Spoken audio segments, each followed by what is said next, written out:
اب آپ اس مبارک سلسلے کا 23واں حلقہ سماعت فرمائیں۔ تو اس نے ایک کافر سے کہا کہ انہوں نے کہا کہ یار دیکھو چلو میں قیدی تو ہوں، تمہارے ساتھ واپس بھی جا رہا ہوں، یہ تلوار تم نے کہاں سے لی؟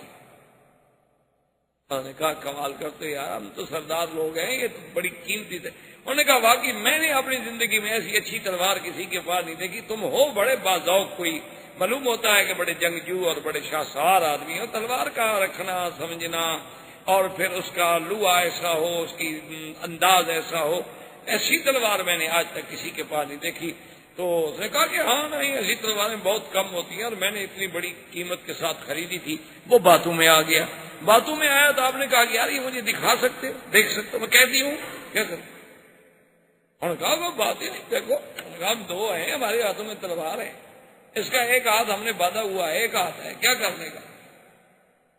تلوار دے دی تو بس تلوار دیکھتے دیکھتے باری تلوار ایک کی تو گردن اڑ گئی، دوسرا بھاگ گیا، ایک کا پھر مر گیا، دوسرا بھاگ گیا، ابھی مزید پھر واپس مدینہ۔ السلام علیکم یا رسول اللہ، تم کیسے آ گئے بھائی؟ اس نے کہا حضور دیکھیں آپ نے اپنا وعدہ پورا کر دیا کہ میں مکے سے بھاگ کے آیا، کافروں نے مطالبہ کیا، آپ نے مجھے واپس کر دیا اور میں واپس چلا گیا۔ اب اگر ان سے لڑ بھڑ کے مار مور کے میں خود واپس آ جاؤں تو اب آپ کا معاہدہ تو پورا ہو چکا ہے، اب آپ مجھے اب نہیں واپس بھیج سکتے۔ ایک دفعہ آپ نے مجھے بھیج دیا، حضور نے فرمایا ان ھذا الرجل مسر حرب، یار یہ تو ایسا بندہ ہے کہ آگ جنگ کو بھڑکانے والا بندہ ہے، تو اس کے دماغ میں ہر وقت لڑائی بڑھائی کی فکر رہتا ہے۔ آپ نے فرمایا کہ نہیں بالکل ہم تمہیں واپس کریں۔ وہ کافر بھاگتا بھاگتا آ گیا، وہ جو بچ گیا تھا، حضور نے فرمایا ابھی لے جاؤ اس کو۔ ہم نے کہا جی میں تو نہیں لے جاتا، ہم دو نہیں لے جا سکے تو میں اکیلا اس کو کیسے لے جاؤں؟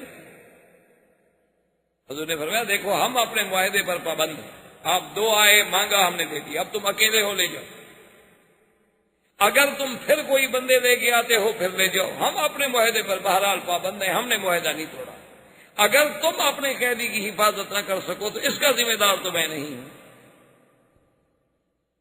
اس نے کہا حضور میں اکیلا تو نہیں لے جاتا، میں جاتا ہوں واپس ان کو جا کے مکے والوں کو بتاتا ہوں بھی ایک بندہ تو مر گیا ہے۔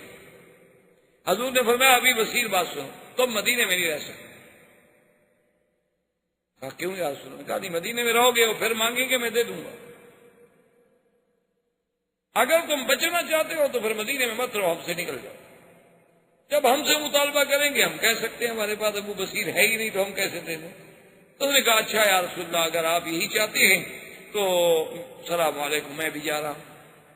ابھی بصیر وہاں سے نکلے، مکے اور مدینے کے درمیان میں ایک جگہ تھی جس کا نام ہے مقام عیر۔ دیر عیر جو ہے وہ اتنا پہاڑی اور اتنا مشکل ترین وہ جگہ ہے کہ ہر طرف پہاڑ ہیں اور غاریں ہیں اور بڑا مشکل، یعنی انتہائی خطرناک راستہ ہے۔ اس مقام عیر پہ آ گئے ابھی وسیع، وہاں آ کر انہوں نے اس پہاڑیوں کے اس جگہ پہ جو غاریں تھیں ان میں اپنا ڈیرا لگا لیا اور مکے والوں کو پیغام بھیجا کہ بھائی جو آدمی بھاگے مدینے نہ جانا، حضور واپس کر دیتے ہیں، میرے پاس آ جاؤ۔ اب سب سے پہلے جو بندہ پہنچا وہ ابو جندل، وہی سہیل ابن عمر کا بیٹا، اس کو موقع ملا وہاں سے بھاگا، اس نے کہا مدینے جاتا ہوں حضور واپس کر دیں گے، چلو ابھی بصیر کو ڈھونڈو۔ وہ ڈھونڈتا ڈھونڈتا پہاڑوں میں آ گیا، چند دنوں میں 70 آدمی مسلمانوں کے اس عیر پہ جمع ہو گئے۔ جب 70 آدمی جمع ہو گئے تو انہوں نے کہا بھی ہم خاموش کیوں بیٹھے، جو قافلہ نکلے قریش کا ڈاکہ مارو، ہمارا کیا تعلق ہے، ہم تو معاہدے میں پابند نہیں ہیں نا، ہم تو مکے سے بھاگے ہوئے لوگ ہیں، مدینے ہم گئے نہیں، تو ہم تو معاہدے کے کوئی پابند نہیں۔ معاہدے کے پابند ہیں وہ لوگ جو مدینہ منورہ میں حضور کے ساتھ ہیں۔ ہم نے نہ سلو کی، جب سلو ہو رہی تھی ہم تو قید میں تھے، اور ادھر بھی ہم اسی ڈر سے نہیں جاتے کہ حضور ہمیں واپس کر دیں گے۔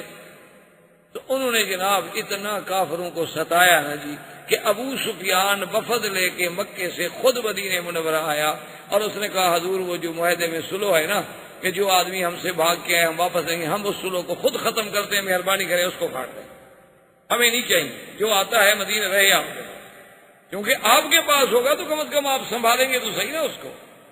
یہ جو راستے میں رہ رہے ہیں ان کو کون سنبھالے گا؟ نہ ہم سے بھاگ گئے، آپ کے پاس آتے نہیں، اس لیے مہربانی کریں اس شرط کو ختم کریں۔ حضور نے فرمایا تمہاری مرضی، تم لوگوں نے شرط رکھی تھی، میں نے قبول کر لی، اور اگر تم شرط ختم کرنا چاہتے ہو تو معاہدے پر اس شرط کو کاٹ دو۔ ابو سفیان نے کہا ہاں جی بالکل کاٹ دیں، ہم مطالبہ کرتے ہیں ختم کرنے کا، آپ نے تو مطالبہ نہیں کیا۔ حضور نے فرمایا عمر آج سمجھ آ گئی ہے جو تم کہتے تھے کہ اتنی کمزور شرط ہم کیوں قبول کر رہے ہیں، آج بتاؤ ابو سفیان وہ شرط کٹوانے آیا ہے کہ ہم گئے ہیں شرط کٹوانے کے لیے؟ جو بات میں نے کہی تھی وہ ٹھیک تھی کہ غلط؟ اس نے کہا حضور بالکل، واقعی اللہ کے رسول کی جو بات ہوتی ہے وہ ایک عام بندے کی فکر اور سوچ تو وہاں نہیں پہنچتی۔ تو وہ شرط جو تھی ختم ہو گئی اور ابو سفیان جو تھے واپس چلے گئے۔ حضور صلی اللہ علیہ وسلم نے اسی اثنا میں، کیونکہ قرآن پاک میں اشارہ ہو چکا تھا نا کہ آپ کو ایک فتح قریب، بہت جلد ایک فتح ہم آپ کو دیں گے، اس کے اشارات کے مطابق، اللہ کی وحی کے مطابق حضور صلی اللہ علیہ وسلم نے خیبر کا اعلان فرما دیا کہ ہم نے خیبر میں چلنا۔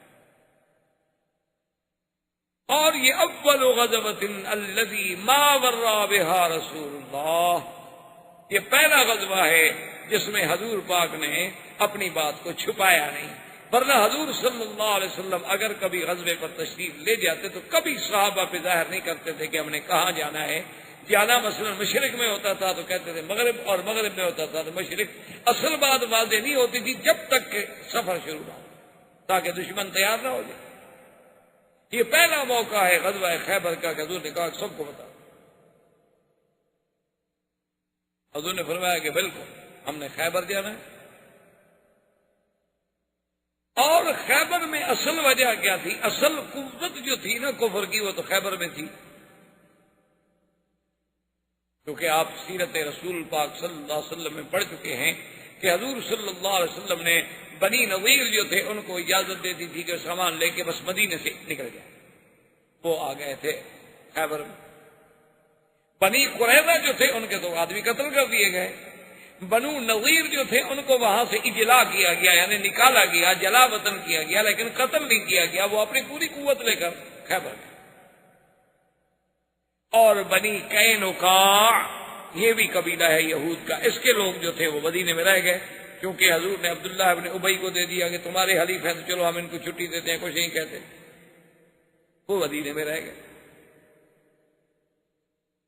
اور یہ بنو نذیر ہی تھے جن کے بڑے بڑے لیڈر جو تھے ہوئی ابن اخطب، اور اس کے بعد جناب ان کا سلام ابن مشکم، اس کے بعد ابن ابی الحقیق، یہ بڑے بڑے لوگ جو تھے یہی تو تھے جنہوں نے جا کے قریش کو ابھارا، قریش کا لشکر تیار کیا، بنو غطفان کو ابھارا، بنو فزارہ کو ابھارا، بنو سلیم کو ابھارا، اور احزاب کو جمع کر کے خندق کے موقع پر مدینے پہ چڑھائی کی۔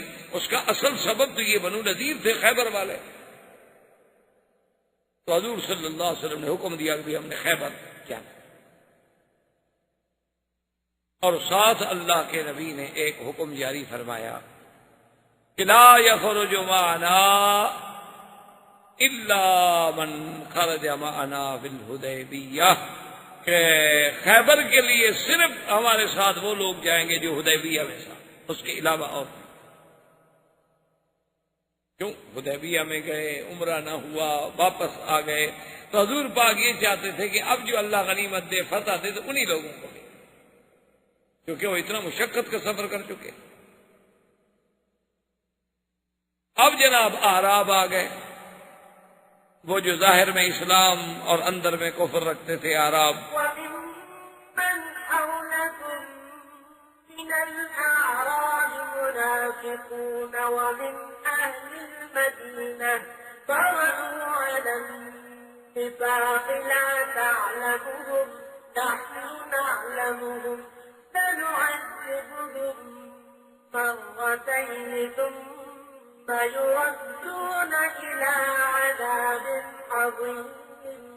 وہ اعراب آ گئے، انہوں نے کہا کہ یا رسول اللہ صلی اللہ علیہ وسلم، ہمیں معلوم ہوا ہے کہ آپ خیبر کے لیے تشریف لے جا رہے ہیں، تو حضور ہمیں حکم دیں، ہم بھی تو جہاد میں شریک ہیں۔ حضور نے فرمایا آپ کو پتا نہیں میں نے اعلان کیا ہے کہ جو حدیبیہ میں ساتھ تھے صرف وہ لوگ جائیں گے. انہوں نے کہا حضور یعنی آپ ہمیں جہاد سے شہادت سے اتنے بڑے موقع سے اصل میں وہ سن چکے تھے کہ اللہ کا وعدہ ہے کہ حضور کو فتح ملے گی. انہوں نے کہا اب تو فتح کا موقع ہے تو اب تو غنیمت حاصل کرنے کا وقت ہے نا, آپ پیچھے کیوں رہیں؟ کیونکہ جہاں پیسہ ملتا ہو وہاں تو پھر آدمی بڑی سے بڑی قربانیاں کرتا ہے.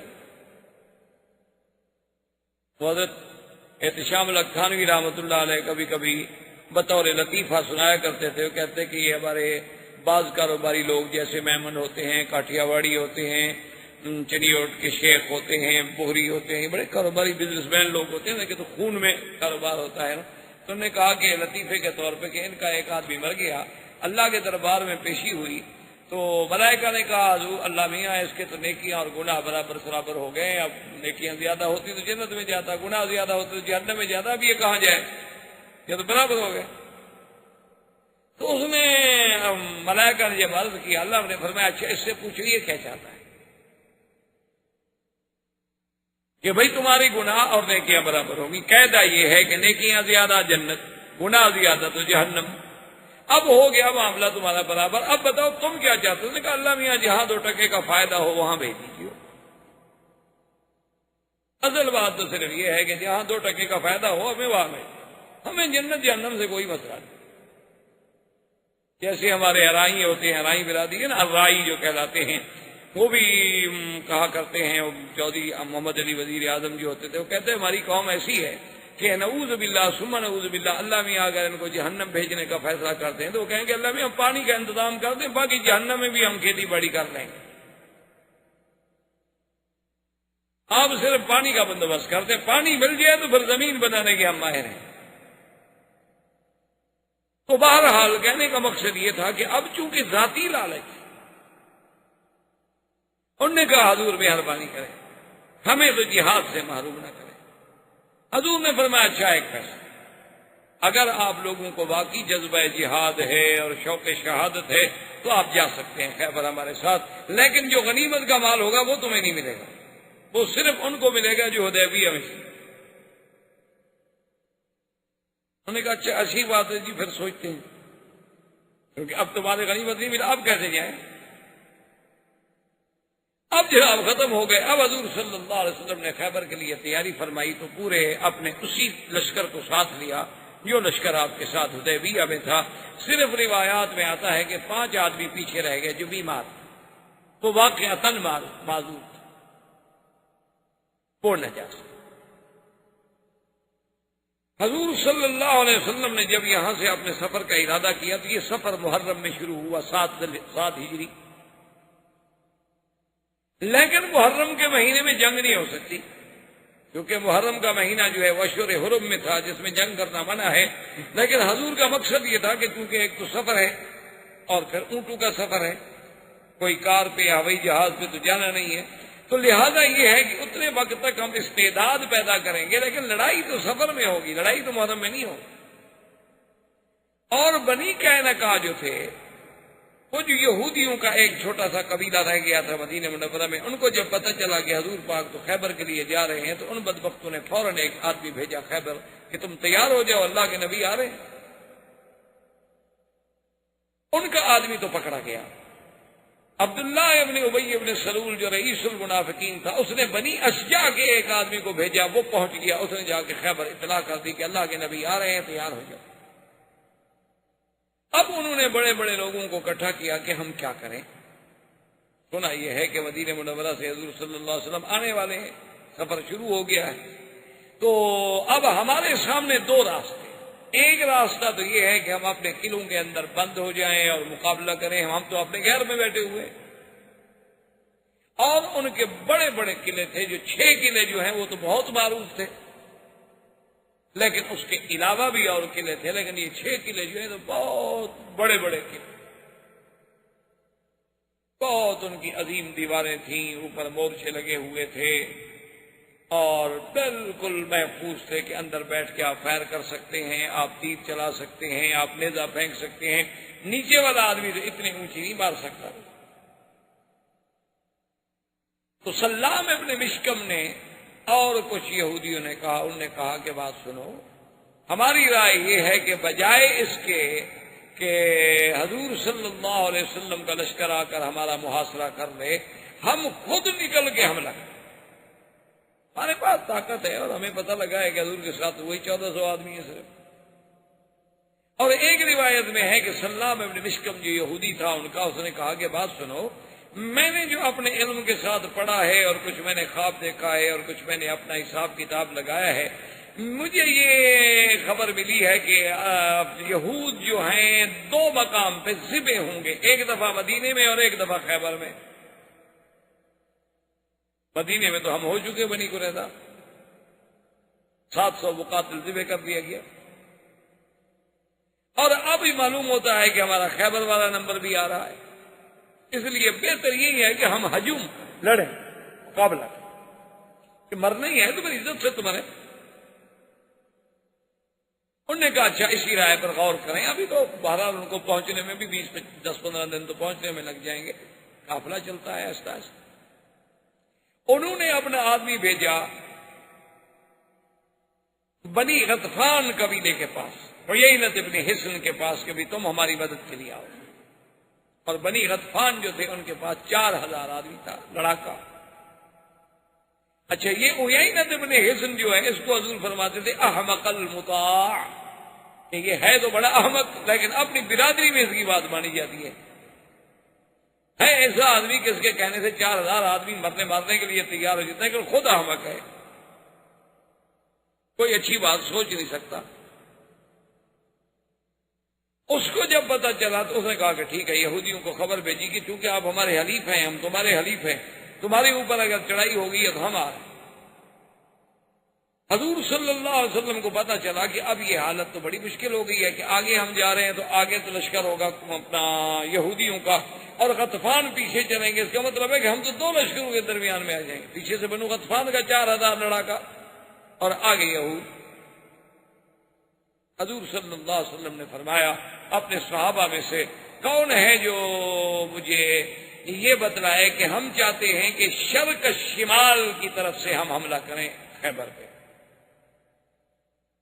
میں جانب غرب سے خیبر پہ حملہ کرنا نہیں چاہتا۔ اب دیکھیں کتنی دور کی سوچ۔ وجہ یہ تھی کہ شرق شمال جو ہے یہی راستہ تھا شام کا، کہ اگر یہود شکست کھائیں تو شام بھاگ جائیں گے، لیکن اسی راستے سے اگر مسلمانوں کی فوجیں بیٹھی ہوں گی تو بھاگ سکتے نہیں، باقی کوئی راستہ ان کو بھاگنے کا نہیں ملتا شام کے علاوہ۔ ایک صحابی نے کہا حضور مجھے اس راستے کا پتہ ہے، اس راستے سے میں لے چلوں۔ حضور پاک نے بھی ایک آدمی کو بھیجا کہ بنی غطفان کے اس عیینہ ابن حصن سے بات کرو کہ بدبخت تم کیوں لڑنے آ رہے، تمہارے ساتھ تو ہماری کوئی لڑائی نہیں،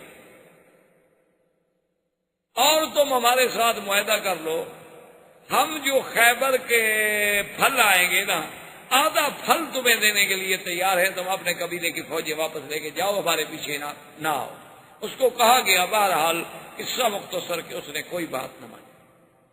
انہوں نے کہا کہ نہیں، یہود میرے حلفاء ہیں، میرے حلیف ہیں، میں ان کی مدد کروں۔ ابھی وہ خود تو پہنچ گیا، عیینہ ابن حصن چونکہ تو گھوڑے پہ تھا، اس کے گھوڑے بڑے تیز رفتار تھے، خود تو اپنے 1-2 آدمیوں کے ساتھ خیبر میں پہنچ گیا، لیکن فوج اس کی ابھی جو لشکر تھا، اور 1000 کا لشکر لے کے آ رہا تھا، 4000 میں سے 1000 مسلح لے کے آیا، تو وہ ابھی پیچھے تھے کہ وہ راستے میں رات کو سوئے ہوئے ہیں کہ ایک آواز آتی ہے کہ یا بنو غطفان، او بنو غطفان اپنی عورتوں اور بچوں کی حفاظت کرو۔ اتنی زور کی آواز آتی ہے کہ سارا قبیلہ، سارا قافلہ سنتا ہے، ہڑبڑا کے اٹھتے ہیں، وہ کہتے ہیں اوہ، اس کا مطلب یہ ہے کہ ہم ادھر نکلے ہیں اور مسلمان نے پیچھے ہمارے قبیلوں پر بھی حملہ کر دیا ہے۔ خیبر تو صرف 1400 آدمی جا رہا تھا، اس کا مطلب یہ ہے کہ ہمارے جو اصل آزمودہ کار لڑاکا لوگ تھے وہ تو حملے کے ادھر نکل پڑے، اور پیچھے بہرحال ہماری طاقت کمزور ہو گئی تو مسلمان نے شاید حملہ کرے۔ انہوں نے کہا جی چھوڑو یہودیوں کو مرے، ہم اپنے بچوں کی تو فکر کریں۔ وہ جناب دوڑے واپس۔ اب وہ آواز کس نے دی تھی اس کا کوئی پتہ، اللہ کی طرف سے فرشتوں کو حکم ملا۔ وہ جب اپنے گھر میں پہنچے، وہاں جا کے دیکھا بیوی بچے سب ٹھیک ٹھاک ہے، کھیتی باڑی اسی طرح ہو رہی ہے۔ انہوں نے کہا کوئی خوف نہیں کا کچھ نہیں۔ انہوں نے کہا ہمیں تو ایسی آواز، انہوں نے کہا بس ایسی آواز میں ویسے آ گئی ہوگی، یہاں تو کچھ نہیں، کوئی مسلمان ہم پر چڑھائی کرنے نہیں آیا، کوئی لڑائی نہیں، تمہارے سامنے نہیں ہم بیٹھے ہوئے من سے۔ انہوں نے پھر اسے اویس اپنے حسن کو بھیجا کہ جی وہاں تو کوئی لڑائی نہیں، اسے کہا چلو پھر سب آ جاؤ، 4000 کے 4000 آ جاؤ۔ اس کا مطلب ہے کسی مسلمان نے ہمیں دھوکہ دیا۔ اور حضور صلی اللہ علیہ وسلم اپنے قافلے کے ساتھ بڑھ رہے ہیں تو ایک صحابی تھے عامر ابن سلمۃ ابن الاکوع، انہوں نے ہودی کہتے ہیں کہ ایسے اشعار رجزیہ پڑھنے کہ تاکہ سفر میں ذرا آسانی پیدا ہو جائے۔ اور خدا کی قدرت ہے کہ جب آدمی رجز پڑھتے ہیں نا جس اپنا اونٹوں کو چلانے والے، تو اونٹ بھی ذرا سپیڈ اپنی تیز کر لیتے ہیں۔ تو اس نے جب ہودی پڑھنی شروع کی تو اللہ نے ان کو ایسی آواز دی تھی کہ صحابہ کہتے ہیں کہ بالکل اونٹ جو تھے وہ تو تیز ہو۔ حضور صلی اللہ علیہ وسلم اپنا اونٹ اس کے قریب لائے اور آپ نے فرمایا رفقاً بالقواریر، عامر اتنی خوبصورت آواز کے ساتھ اتنی زور سے تم رجز پڑھ رہے ہو، تمہیں پتہ نہیں ہے کہ قافلے میں عورتیں بھی ہیں اور عورتوں کے دل جو ہیں وہ تو شیشے کی ٹوکر ہوتی ہے، کسی کی اچھی آواز سنی ہو سکتا ہے دل ٹوٹ جائے۔ تو تم ہودی پڑھو لیکن آہستہ آہستہ، اتنے زور کے ساتھ نہ پڑھو۔ اور پھر تمہاری آواز میں اتنا جادو ہے کہ انسان اونٹ جو ہے وہ بھی مائل ہو کے دوڑ رہے ہیں۔ اور ساتھ حضور نے کہا یرحمک اللہ، اللہ تم پہ رحم۔ حضرت عمر نے سن لیا، حضرت عمر نے کہا وجبت یا رسول۔ حضرت عمر نے کہا حضور آپ نے کہہ دیا اللہ رحمت کرے، مانا یہ ہے کہ اس کے لیے جنت واجب ہو گئی، یہ شہید ہو جائے۔ کیونکہ حضور جس کو بھی کہہ دیتے تھے یرحمک اللہ، اشارہ ہوتا تھا کہ یہ شہید ہو جائے۔ اس نے کہا حضور اگر آپ نہ کہتے تو ہم اس کی ہودی سے، اس کی آواز سے کچھ دیر تمتع کرتے، لیکن اب آپ نے فرمایا میری زبان سے جو بھی نکلتا ہے وہ اللہ کے حکم سے نکلتا ہے، میں اپنی زبان اپنے ارادے سے تو کچھ کہہ نہیں سکتا ہوں۔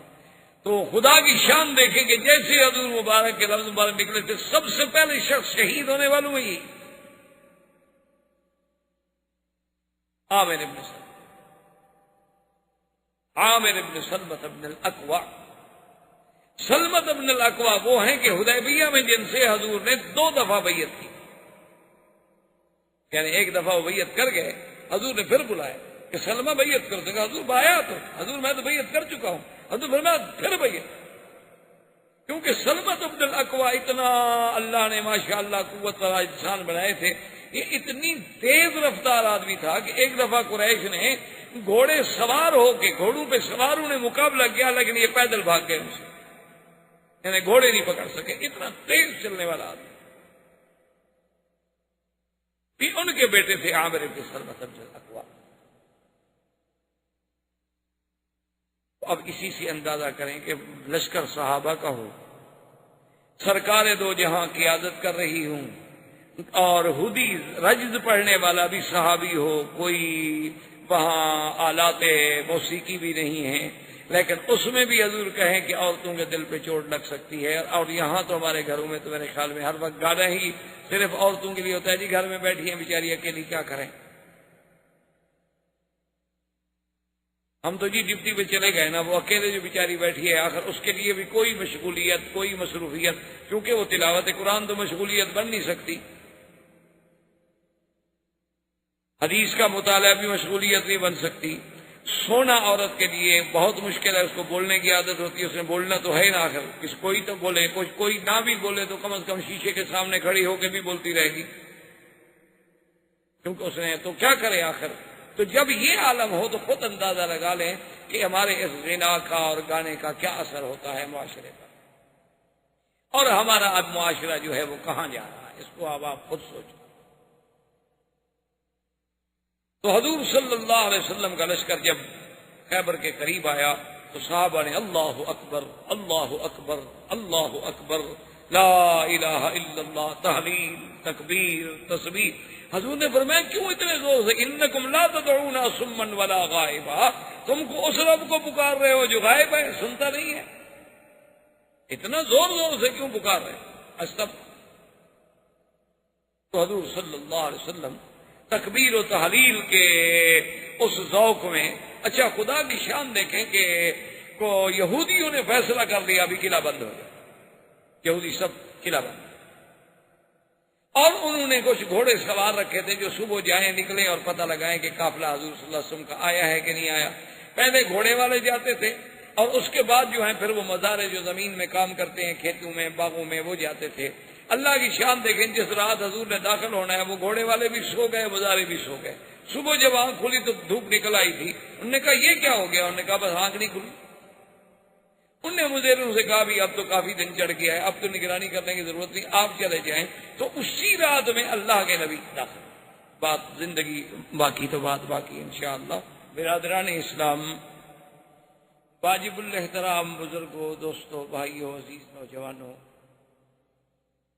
دروس سیرت نبویہ علی صاحبہ الف الف الصلاۃ والتحیہ کے ضمن میں ہم نے بات جو تھی وہ تقریباً خیبر تک سلسلہ درس جو ہے وہ پہنچا۔ اس غزوہ خیبر کی تفصیل کے عرض کرنے سے پہلے اللہ کے قرآن کی ان آیات کو ذرا توجہ کے ساتھ اپنے ذہن میں رکھ لیں،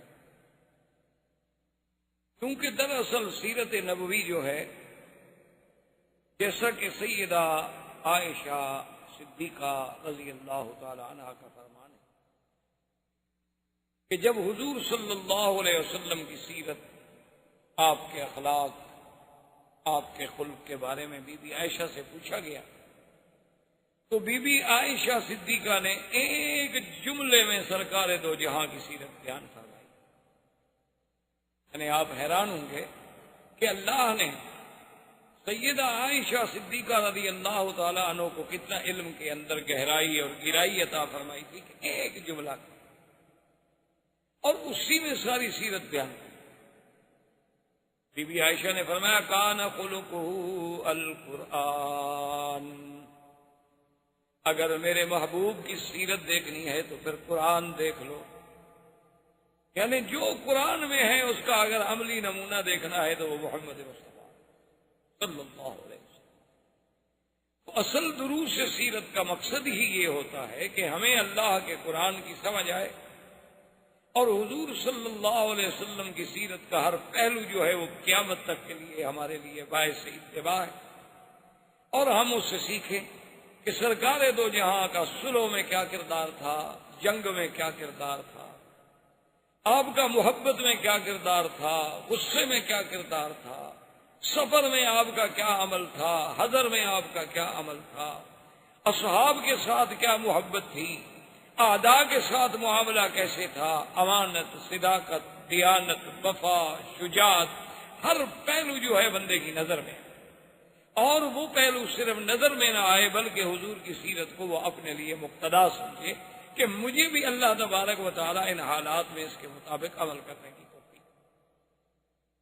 تو اب آپ دیکھیں قرآن پاک پہ غور فرمائیں کہ جب حضور پاک نے بیعت لی تھی حدیبیہ میں جو آپ پڑھ چکے، تو اس بیعت کو اللہ نے کتنی بڑی عظمت دی کہ ان الذین یبایعونک، میرا مدنی محمد مصطفیٰ، جو لوگ آپ کی بیعت کر رہے ہیں، انما یبایعون اللہ، یہ میرے نبی آپ کی بیعت نہیں کر رہے، یہ تو میری بیعت کر، کیونکہ آپ تو میرے لیے بیعت ہیں، اور ان کو میں نے اتنی عظمت بخشی ہے کہ ید اللہ فوق ایدیہم، کہ جب آپ ان کی بیعت کر رہے تھے تو ایک تو آپ کا ہاتھ تھا، ایک صحابی کا ہاتھ تھا، اور ان پر میرا، یعنی اللہ نے اس کو اتنی عزت و عظمت بخشی۔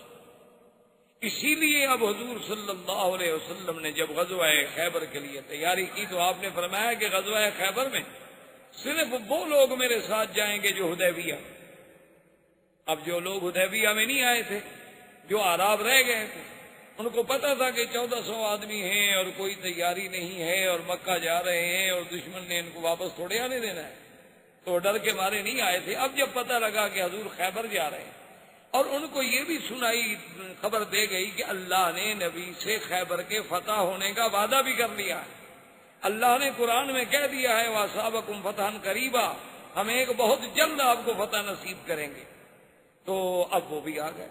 اس کو قرآن نے ان الفاظ میں بیان فرمایا کہ سَيَقُولُ لَكَ الْمُخَلَّفُونَ مِنَ الْأَعْرَابِ شَغَلَتْنَا أَمْوَالُنَا وَأَهْلُونَا فَاسْتَغْفِرْ لَنَا.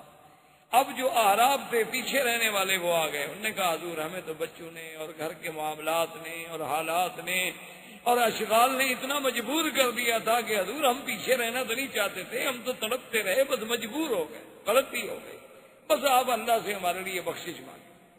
تو اللہ نے فرمایا یقولون بألسنتهم ما ليس في قلوبهم, یہ جو کچھ کہہ رہے ہیں زبانوں سے کہہ رہے ہیں, ان کے دل کے اندر وہ بات نہیں ہے. قل فمن يملك لكم من الله شيئا ان اراد بكم ضرا او اراد بكم نفعا.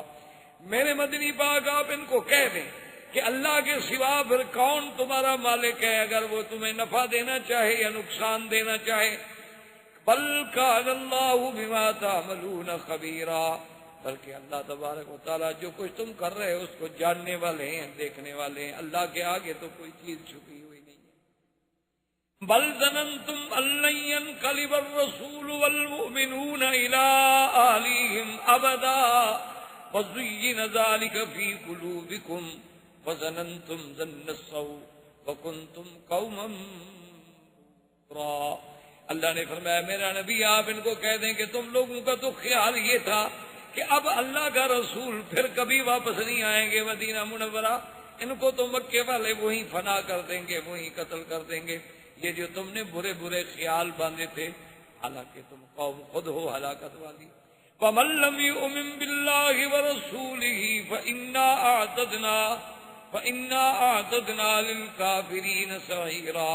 جو اللہ کے رسول پہ ایمان نہ لائے اور کفر کی حالت میں مر جائے, ہم نے ان کافروں کے لیے جہنم کی آگ تیار کر رکھی ہے. وَلِلَّهِ مُلْكُ السَّمَاوَاتِ وَالْأَرْضِ يَغْفِرُ لِمَن يَشَاءُ وَيُعَذِّبُ مَن يَشَاءُ. آسمانوں زمینوں کا مالک اللہ تبارک و تعالیٰ ہے, جس کو چاہے معاف کر دے, جس کو چاہے عذاب دے. وَكَانَ اللَّهُ غَفُورًا رَحِيمًا. سيقول المخلفون إذا انطلقتم إلى مغانم لتأخذوها ذرونا نتبعكم. اب وہ پیچھے رہنے والے کہتے ہیں ان کو پتہ لگا کہ اب تو تم غنیمت حاصل کرو گے, خیبر فتح ہو جائے گا کہ جی ہمیں بھی ساتھ لے چلو, ہم تمہارے ساتھ ہیں. یریدون ان یبدلوا کلام اللہ, وہ یہ چاہتے ہیں کہ اللہ کا فیصلہ بدل دے. قل لن تتبعونا كذلكم قال الله من قبل فَسَيَقُولُونَ بَلْ تَحْسُدُونَنَا بَلْ كَانُوا لَا يَفْقَهُونَ إِلَّا قَلِيلًا. اللہ نے فرمایا میرا مدنی آپ ان کو کہہ دیں کہ تم ہمارے ساتھ ہرگز نہیں جا سکتے ہو. اب وہ کہتے ہیں اچھا تم ہمارے ساتھ حسد کرتے ہو کہ ہمیں بھی مال غنیمت مل جائے گا. اللہ نے فرمایا حسد کی بات نہیں, یہ جاہل ہیں, یہ بات کو سمجھتے نہیں. قُل لِّلْمُخَلَّفِينَ مِنَ الْأَعْرَابِ سَتُدْعَوْنَ إِلَىٰ قَوْمٍ أُولِي بَأْسٍ شَدِيدٍ تقاتلونهم او يسلمون فان تطيعوا يؤتكم الله اجرا حسنا وان تتولوا كما توليتم من قبل يعذبكم عذابا اليما. میرا مدنی آپ ان اعراب پیچھے رہنے والوں سے کہیں کہ بہت جلد اللہ تمہارا ایک قوم کے ساتھ مقابلہ کرائیں گے. ان کے ساتھ اگر تم نے صحیح معنی میں قتال کیا, صحیح معنی میں اللہ رسول کی اطاعت کی, تو اللہ تمہیں بہت بڑا اجر دیں گے. اور اگر اس وقت بھی تم پیٹھ دے کے بھاگے جیسے حدیبیہ میں بھاگے تھے, تو اللہ تبارک و تعالیٰ جو پھرے ان کے لیے عذاب ہے دردناک. ہاں یہ الگ بات ہے کوئی معذور ہو, لیس علی الاعمی حرج, اگر نابینا ہے تو کوئی بات نہیں. بلا علی الاعرج حرج, اگر کوئی لنگڑا ہے بیچارہ جی ہاتھ بھی نہیں جا سکتا تو وہ بھی معذور ہے. بلا علی المریض حرج, اگر کوئی بیمار ہے غریب نہیں جا سکتا اس پر بھی کوئی گناہ نہیں. ومن یطع اللہ ورسولہ یدخلہ جنات تجری من تحتها الانہار ومن یتول یعذبہ عذابا علیما. اب اللہ نے پھر وہی کہا لقد رضی اللہ عن المؤمنین اذ یبایعونک تحت الشجرہ فعلم ما فی قلوبہم فأنزل السکینة علیہم وأصابہم فتحا قریبا. اللہ راضی ہوا ان ایمان والوں سے جو بیعت کر رہے تھے درخت کے نیچے بیعت رضوان, اور اللہ ان کے دلوں میں جو کچھ ہے وہ جانتے ہیں. اللہ نے ان پہ رحمت بھیجی اور اللہ تبارک و تعالیٰ ان کو نصیب کریں گے فتح قریب. وَمَغَانِمَ كَثِيرَةً يَأْخُذُونَهَا وَكَانَ اللَّهُ عَزِيزًا حَكِيمًا.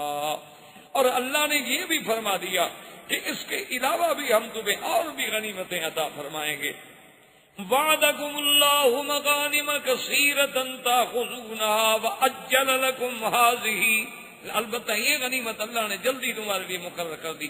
وکف ایدی الناس عنکم ولتکون آیۃ للمؤمنین ویہدیکم صراطا مستقیما. اب وہ وجہ بھی اللہ نے بیان کر دی کہ حدیبیہ میں آخر صلح پہ اللہ نے راضی کر دیا. حضور کی اونٹنی رک گئی. حضور نے فرمایا اس کو بھی اللہ نے روکا ہے جو حابس الفیل ہیں جس نے ہاتھیوں کو روکا تھا. تو بھئی اس وقت آخر روکنے کی کیا حکمت تھی؟ اگر 313 کو اللہ 1000 پہ بدر میں غلبہ دے سکتے ہیں تو وہ تو پھر بھی 1400 تھے.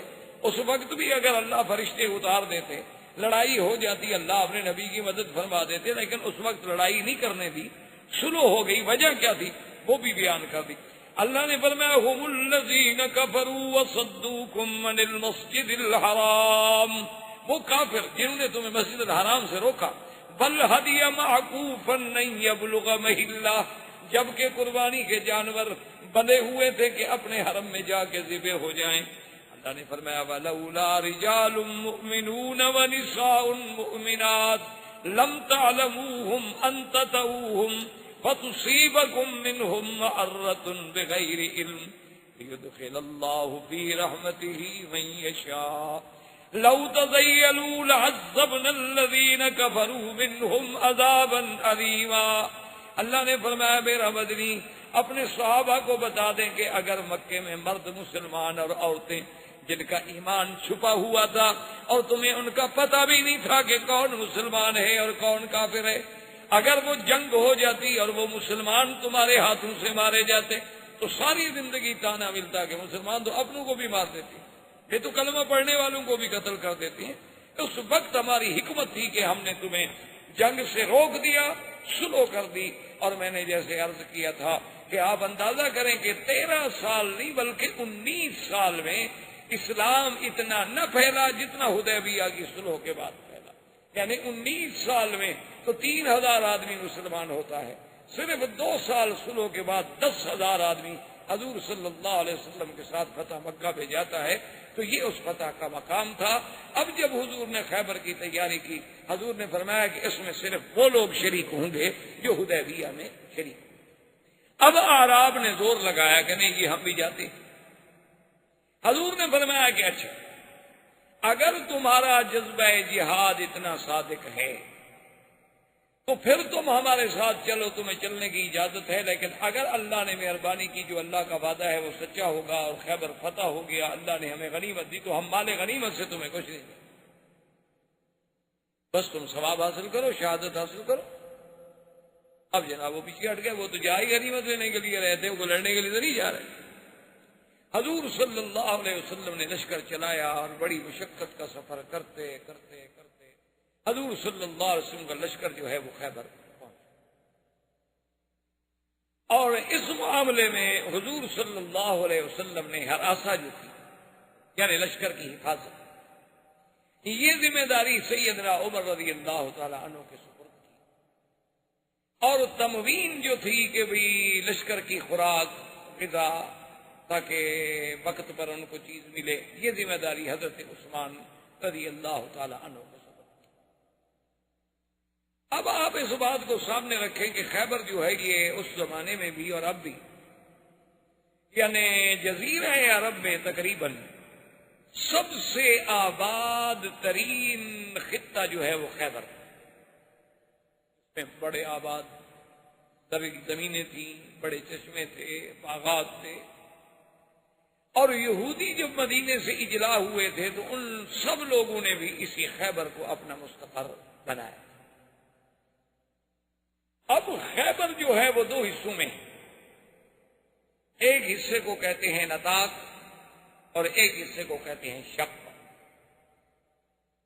پھر ہر حصے میں بڑے بڑے حصون تھے, حصون منا قلعے, جیسے آپ نے دیکھا نا باب ملک عبدالعزیز سے نکلے تو آپ کو سامنے ترکوں کے زمانے کا بنا ہوا ایک بڑا قلعہ نظر آئے، کیونکہ پہلے دور میں لڑائیاں جو تھیں ہوتی تھی تیر کی، تلوار کی، نیزے کی، بھالے کی، تو اس دور میں بہت کم قسم کی بندوقیں بھی ہوتی تھی، تو یہ قلعے جو تھے یہ بڑی حفاظت کا ذریعہ تھے کہ اب آپ قلعے کے اندر بیٹھے ہیں تو آپ کو تیر تو نہیں لگ سکتے، آپ کو کوئی نیزہ بھی نہیں مار سکتا،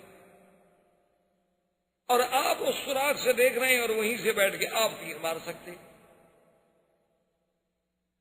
تو یہودی قوم جو ہے چونکہ یہ ابتدائی سے سرمایہ دار اور بڑی دولت مند قوم تھی، تو یہ جہاں جہاں بھی گئے انہوں نے بڑے بڑے قلعے بنائے تھے، بڑے بڑے برج بنائے تھے، تاکہ ان کے جو بادشاہ ہیں، ان کے جو وزراء ہیں، ان کے جو رائل فیملی کے لوگ ہوتے تھے، سردار ہوتے تھے، وہ سب ان بڑے بڑے قلعوں میں رہتے تھے۔ تو نطاق میں بھی قلعے تھے اور شک میں بھی قلعے، اور ان مشہور قلعوں میں حصن سعد بڑا مشہور تھا، اسی طرح قلعت الزبیر بڑا مشہور تھا، قلعت النزار بڑا مشہور تھا، یہ ان کے بڑے بڑے حصے۔ اسی طرح پھر اس سے تھوڑا اگر دور جائیں تو وادی آتی تھی جس کو کہتے ہیں وادی منطقہ ام القری، یہ بھی ایک بہت بڑی آبادی تھی، بہت بڑی وادی تھی، اس میں یہود آباد تھے۔ اس کے ساتھ پھر ایک علاقہ تھا جس کو کہتے ہیں فدق، حصون فدق، یہ بھی یہودیوں کا علاقہ تھا، بڑے بڑے باغات تھے اور اس میں بھی ان کا علاقہ۔ اسی طرح ایک علاقہ تھا جس کو کہتے ہیں یہود تیمہ، یہ لوگ بھی یہود تھے اور اس علاقے میں بھی باغات تھے اور ان کے قلعے تھے، لیکن جو سب سے اہم جگہ تھی خیبر کی وہ شک اور نطاق تھا، اور اس میں جو اہم قلعے تھے وہ قلعہ اپنا ایک تو تھا حصن عامر، اور ایک تھا حصن السعد، اور ایک تھا اس میں حصن قتیبہ، اور ایک تھا اس میں قلعت الزبیر، اور ایک تھا اس میں قلعت النزار، یہ سب سے بڑے کام۔ اب حضور پاک صلی اللہ علیہ وسلم تشریف لے گئے اور محاصرہ کر کے بیٹھ گئے۔ حضور صلی اللہ علیہ وسلم نے ان کا اس زمانے میں جو بادشاہ تھا وہ تھا کنانۃ ابن ابی الحقیق، اس کے پاس اپنا وفد دے۔ حضور صلی اللہ علیہ وسلم نے فرمایا کہ ہماری 3 شرائط، ان 3 شرائط میں سے جو شرط آپ کو قبول ہو، ہم اس 3 شرطوں میں سے کوئی ایک شرط اگر آپ قبول فرما لیں ماننے کے لیے تیار۔ سب سے پہلی شرط تو یہ ہے کہ اسلم، اسلام، ہم تم سب کو دعوت دیتے ہیں اسلام کی کہ تم اسلام لاؤ اور ہمارے بھائی بن جاؤ۔ جب تم اسلام میں داخل ہو گئے تو بات ختم ہو، پھر تو کوئی اختلاف ہی نہیں۔ اور دوسری شرط یہ ہے کہ اگر تم اسلام قبول نہیں کرنا چاہتے ہو تو جزیہ، جسے آج کل مستشرقین اور اعداء اسلام مسلمانوں کے خلاف ایک بڑا پراپگنڈا کرتے ہیں، جی مسلمان ٹیکس لیتے ہیں اور لوگوں کو غلام بناتے ہیں اور لوگوں کو قیدی بناتے ہیں اور ان کی لڑکیوں کو کنیزیں بنا دیتے ہیں اور لڑکوں کو غلام بنا دیتے ہیں، عبد بنا دیتے ہیں، اور جو باقی بچ جائیں ان سے ٹیکس لیتے ہیں اور جزیہ لیتے ہیں اور یہ شور کرتے ہیں، یہ انتہائی ایک محض عداوت۔ کون سا ملک ہے جو ٹیکس نہیں لیتا اپنے شہریوں سے؟ کوئی ایک ملک مجھے بتائیں، ہر ملک ٹیکس لیتا۔ اور دوسری بات یہ ہے کہ آپ مجھے، آخر اللہ کا شکر ہے پڑھے لکھے لوگ ہیں آپ، مثلا ہم نے ایک ملک پہ چڑھائی کی، اللہ نے فتح دی، وہاں کے لوگ جو تھے مال جو ہے وہ بھی ملا، ان کے جوان بھی ملے اور لڑکیاں بھی ملی، قید ہو گئے۔ اب آپ مجھے بتلائیں کہ ان کے جو قیدی ہیں، جوان لڑکے ہیں یا لڑکیاں ہیں، ان کے بارے میں کیا کریں؟ یا تو ان کو قتل کر دیں، تو دشمن ہے، تو اب ان کو قتل کریں تو پھر بھی تو آپ چیخیں گے کہ جی دیکھو جی یہ بلا وجہ قیدی ہو گئے، جنگی قیدی ہیں، قتل کرنے کی کیا ضرورت تھی؟ اچھا جی قتل نہیں کرتے تو اب کیا کریں؟ ان کو ہمیشہ بٹھائے رکھیں، جیل میں خرچہ دیتے رہیں؟ یعنی اگر ہم نے 10,000 قیدی بنا لیا ہے دشمن کا تو 10,000 آدمی کو رکھنا، ان کو 3 وقت کا کھانا دینا، ان کی رہائش، ان کا مکان، سردی گرمی، کپڑا لباس، یہ تمام اخراجات ہم کریں، ہمارے دشمن ہیں وہ۔ اب ہم ان کو چھوڑ دیں تاکہ اور کسی دشمن علاقے میں جا کے پھر وہ فوج لے کر ہم پر چڑھائی کریں۔ اسلام نے تو اس سے بڑا حل کیا ہو سکتا ہے کہ ان کے اموال جو ہیں مجاہدین میں تقسیم کر دیے جائیں، اور ان کی لڑکیاں جو ہیں وہ بھی بانیاں بن جائیں، اور لڑکے جو ہیں وہ عبد بن جائیں، اور ساتھ پھر اسلام نے ہر بات میں ان کو آزاد کرنے کی ترغیب دی تاکہ وہ لوگ آزاد ہوں، اور اگر اسلام کے قریب رہتے رہتے مسلمان ہو جائے تو اور اچھی بات، تاکہ وہ کسی کی حفاظت میں آئے، کسی کی جائے پناہ میں۔ اسلام نے اگر جزیہ رکھا ہے تو اس جزیے کے لیے ذمہ داری ہے اسلام کی کہ ان کی حفاظت کرے گا، ان کا پہرا دے گا، ان پر دشمن حملہ کرے تو یہ ان کی طرف سے لڑیں گے۔ اسی لیے ایسے واقعات موجود ہیں تاریخ اسلام میں کہ جب بعض لوگ ایسے حالات ہو گئے، انہوں نے باقاعدہ کافروں کو پیغام بھیجا کہ اب ہم کمزور ہو چکے ہیں، ہمارے پاس اتنی لشکر نہیں ہے کہ ہم آپ کی حفاظت کر سکیں، لہذا جزیہ بند کر دو۔ جب ہم حفاظت نہیں کر سکتے تو ہم ٹیکس کیوں لیں آپ سے؟ تو حضور پاک صلی اللہ علیہ وسلم نے فرمایا کہ 3 شرطیں ہیں، اسلام یا جزیہ و اما السیف۔ اگر یہ دونوں تمہیں قبول نہیں ہے تو پھر میدان میں مقابلہ ہوگا تلوار کے ساتھ، پھر فتح شکست اللہ کے ہاتھ۔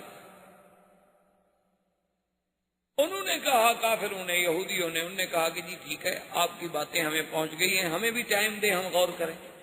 ہم غور کرنے کے بعد جو حقیقت ہوگی، جو بات درست ہوگی، اس کے بارے میں ہم آپ کو مطلع کریں۔ وہ واپس آ گئے۔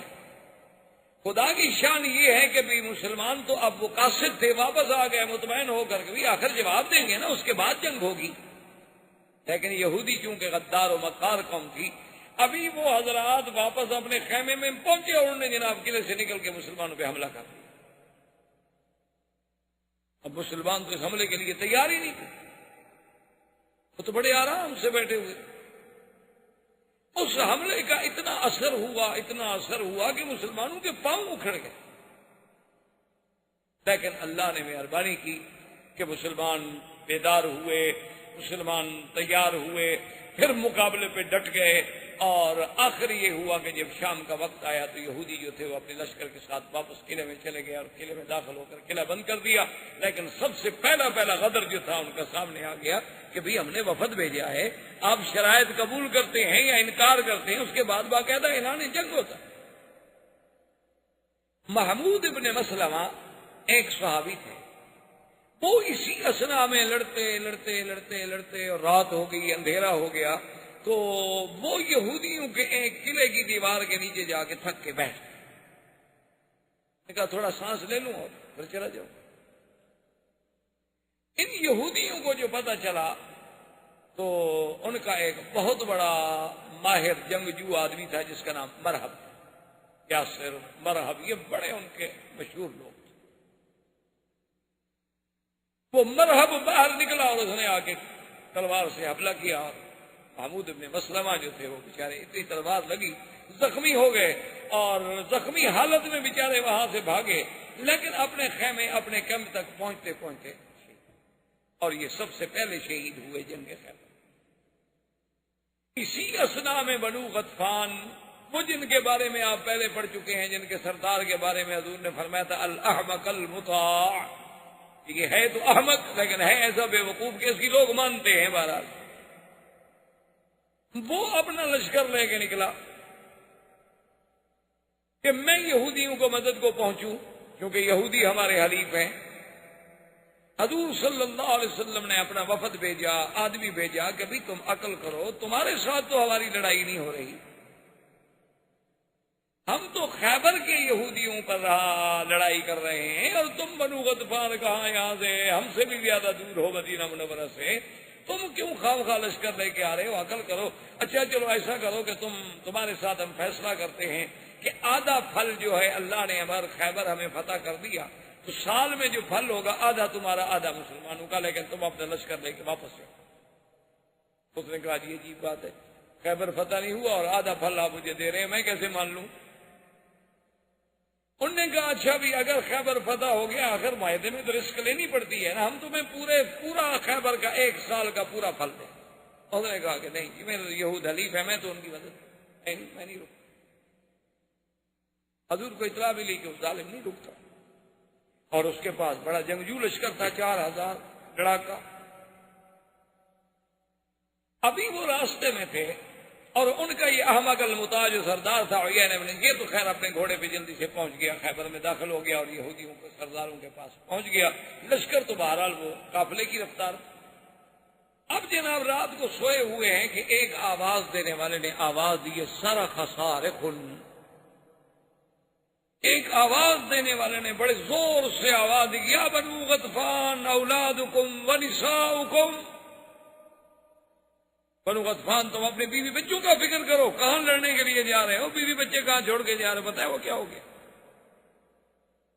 اب وہ آواز پورے اس مسکر میں گونجی، وہ اٹھا، تم نے سنی، اس نے کہا اسے بندہ ڈھونڈو، گھوڑے دوڑاؤ، ادھر جاؤ ادھر جاؤ، کوئی آدمی نہیں ملتا۔ انہوں نے کہا معلوم یہ ہوتا ہے کہ ہم تو ادھر آ گئے نا، اور مدینہ منورہ سے حضور سارے مسلمانوں کو تو لے کے آئے نہیں، 1400 آدمی لائے ہیں صرف، باقی 2-3 ہزار آدمی تو وہاں موجود ہے، ان نے ہمارے بچوں کو حملہ کر، ہم تو برباد ہو گئے، مارے گئے۔ انہوں نے لشکر واپس کیا اور ایک آدمی بھیج دیا اپنے سردار کے پاس کہ بھی ہمارے گھروں پہ حملہ ہو گیا ہے، ہم اپنا لشکر لے کے واپس چلے۔ وہ لشکر لے کے واپس چلا گیا اور یہ یہاں بیٹھا یہودیوں کے ساتھ معاہدے کر رہا ہے، میرا لشکر آ رہا ہے، میرا لشکر آ رہا ہے، میرا لشکر آ رہا ہے۔ اسی اثنا میں اطلاع ملی کہ تمہارے تو اپنے قبیلے پہ حملہ ہو گیا، یہ بھی بھاگا پھر واپس۔ یہودی نے کہا کہ جاؤ تم پہلے اپنی خبر تو لو۔ اسی اثنا میں 2 دن کے بعد مرحب نکلا قلعے سے اور مبارزت کی دعوت کہ میں یبارزنی، کون ہے جو میرے مقابلے؟ حضرت علی رضی اللہ عنہ۔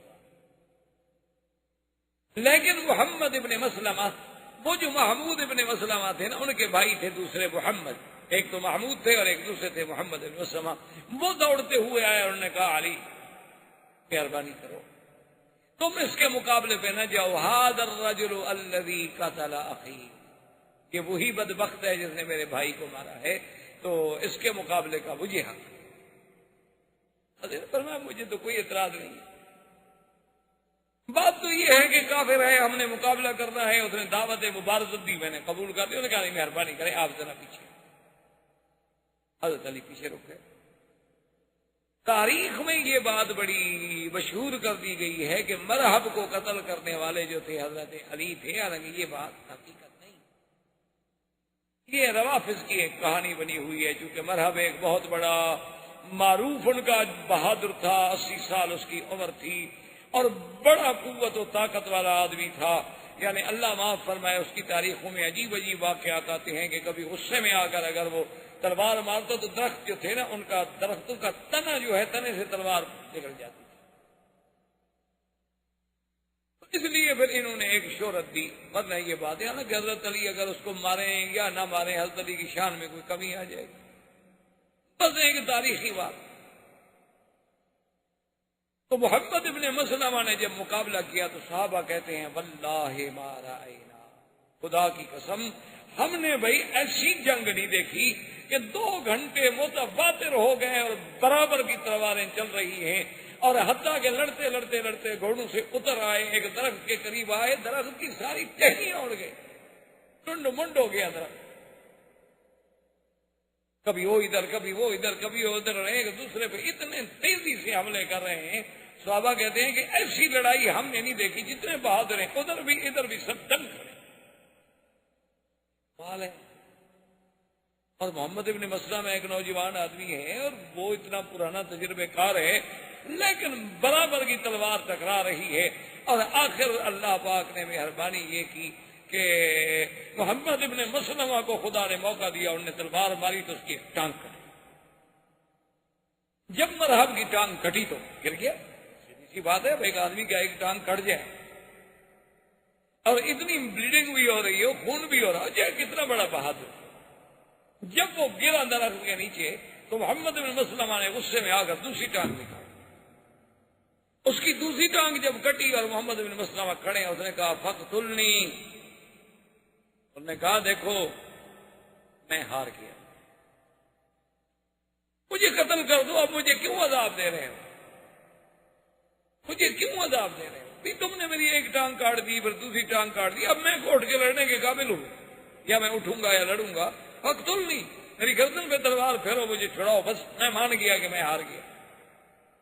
محمد ابن مسلمہ نے کہا کہ نہیں، میں بھی تمہیں اسی طرح تڑپتے دیکھنا چاہتا ہوں جیسے میرا بھائی تڑپتے ہوئے خیمے میں گرا تھا۔ تم نے بھی تو میرے بھائی کو وہاں قتل نہیں کیا نا، زخمی کر کے بھگا دیا تھا۔ تو اسی اثنا میں چونکہ حضرت علی رضی اللہ تعالیٰ عنہ بھی پاس کھڑے تھے، انہوں نے کہا محمد ابن مسلمہ اب دشمن ہے، مر گیا ہے، اب مردے سے کیا مقابلہ ہے؟ تو حضرت علی نے بڑھ کے گردن کاٹ دی۔ اس وجہ سے تاریخ میں یہ آیا کہ مرحب کا قاتل جو ہے وہ حضرت علی۔ ان کے مقابلے میں پھر ایک بہت بڑا جو ان کا جنگجو تھا یاسر، وہ نکلا، یہ مرحب کا بھائی۔ وہ جب میدان میں نکلا تو اس نے کہا بھائی یہ بارز نہیں، میرا مقابلہ کون کرے گا؟ تو حضرت زبیر، بی بی صفیہ دوڑی، زبیر بیٹے تھے ان، اور بی بی صفیہ جو ہے وہ عمت رسول اللہ ہیں۔ انہوں نے کہا حضور مہربانی کریں، یا رسول اللہ، یا رسول اللہ مہربانی کریں، میرے بیٹے کو اس ظالم کے مقابلے میں نہ جانے دیں، وہ تو بہت بڑا یعنی خیبر کا مانا ہوا شاہ سوار ہے، اور میرا بیٹا جو ہے زبیر وہ تو نہ تجربے کار ہے، جوان آدمی ہے، وہ تو ابھی تلوار پکڑنی سیکھ رہا ہے، مہربانی کریں اس کو روک دیں، میرا بیٹا مارا جائے گا۔ آپ نے فرمایا یا صفیۃ بل یقتلہ ابنک زبیر، آپ نے فرمایا کیوں گھبراتی ہو، تمہارا بیٹا اس کو مارے گا، مت گھبراؤ۔